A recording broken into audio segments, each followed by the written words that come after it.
po kayo bumabalik sa permanent danger zone kahit sinabi na po na bawal?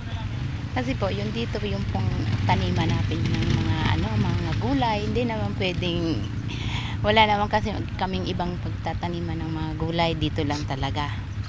Bakit niyo po piniling dito magtanim? Kasi dito po yung magandang taniman namin ng gulay. Hindi ba kayo takot na baka... Takot naman po, pero ano ba yan? Na nagdadasal na lang para sa sa kaligtasan. May plano po ba kayo kung biglang mag-erupt? Ano pong gagawin?